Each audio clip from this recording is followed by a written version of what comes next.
Hey, how's it going, everybody? Brett and Briggs here again with you guys doing another pellet stove parts replacement video. And we're back at it with this Vogelzang right here, or else, how will we say it? The Zang! The Zang. So, well, are you ready? I'm ready. Let's do it. Welcome to the channel. As Briggs has just explained real briefly, hey, we're going to be checking out the vacuum switch in a little bit in depth and how much it can frustrate the heck out of you at the house, because this is the vacuum switch right here. And when this malfunctions, your auger motor will not distribute pellets, and your fire goes out, and your house is cold, and everybody's just stressed as heck. But we're going to help you at home today. Let's do it! Let's do it.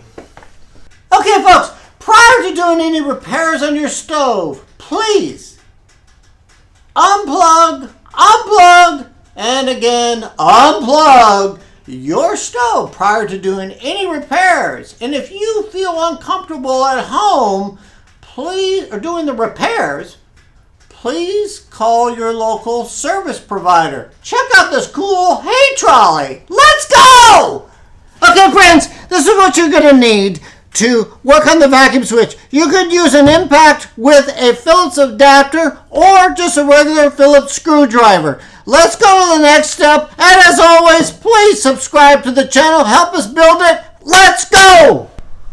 Alright, first off, let's find your vacuum switch. So, we went ahead and took off the back panel ahead of time. So we're going to put this to the side. This back panel is held in series by a number of Phillips screws. So you can take your Phillips screwdriver, remove those, and gently lift the back panel and place it to the side. Over in here, Dad, we're going to give them a heads up. Your vacuum switch is going to be right here. This is what we're going to be focusing on. So you can get to this with a smaller Phillips screwdriver, but if you want to make your day a little easier, you can also take off this side panel right here. And that's what I'm going to do. So I'm going to duck this way. I'm going to take my Phillips right here. And there's 3 Phillips screws for this panel.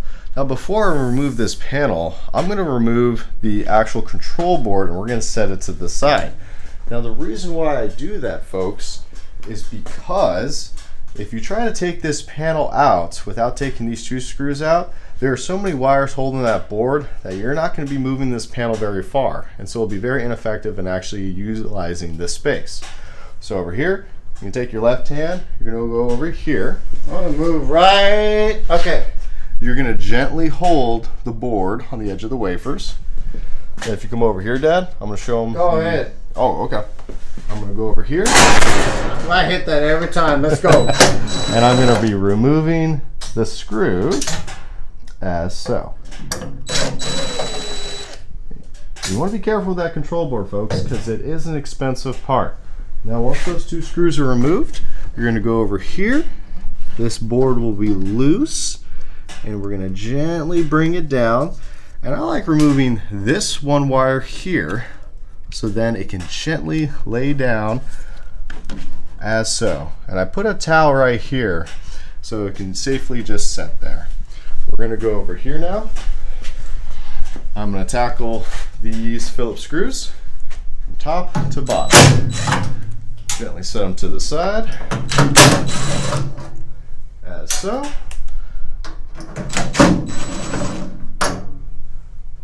And now this panel's loose.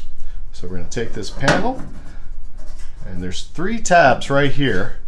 So loose, you're going to pull out, and gently as so, and we're going to put it to the side. Now, Dad, remember, the panel's right here, so don't kick them this time. And right over here, you're going to have full access to your vacuum system. And we're going to keep on going. So right here, you're going to see the 2 wires attached here.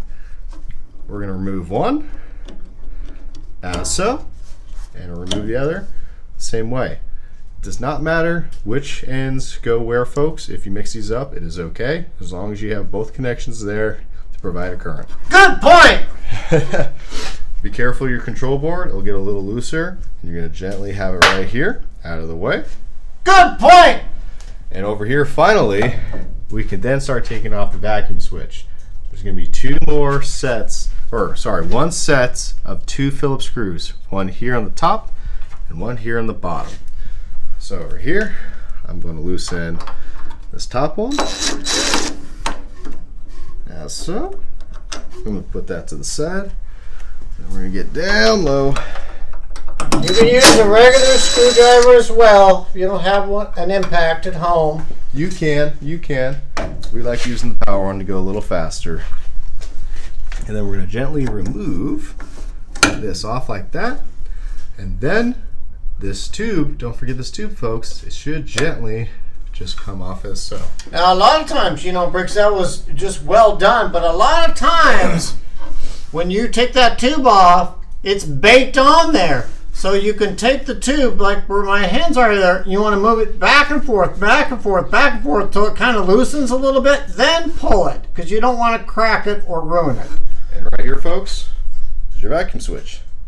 Okay, let's go. Now, here's the vacuum switch. Briggs took it out, great and dandy. Now, check these 3 things.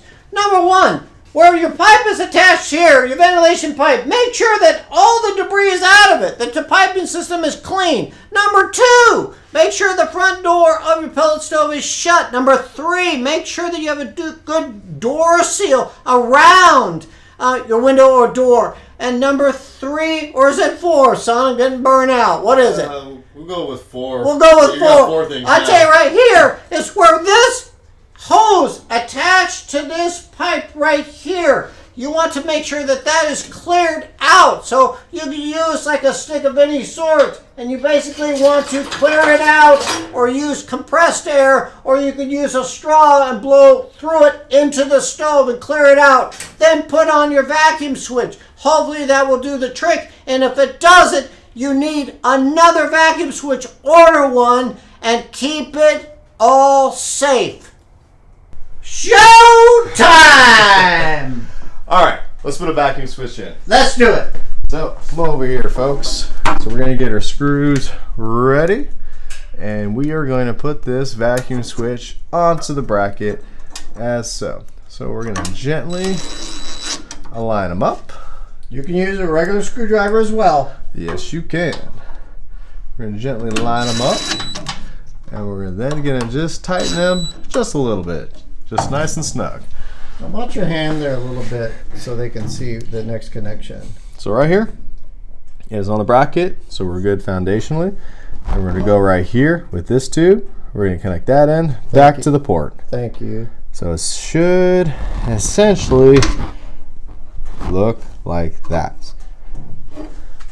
We're then going to take our wires. We're going to go over here, gently lift the control board, and make sure those connections are good and square.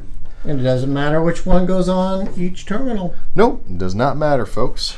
Then we're going to go back over here to our side panels, and we are going to line these up. So remember, there's a few tabs over here. They go into the actual stove. You got to line them up just as so.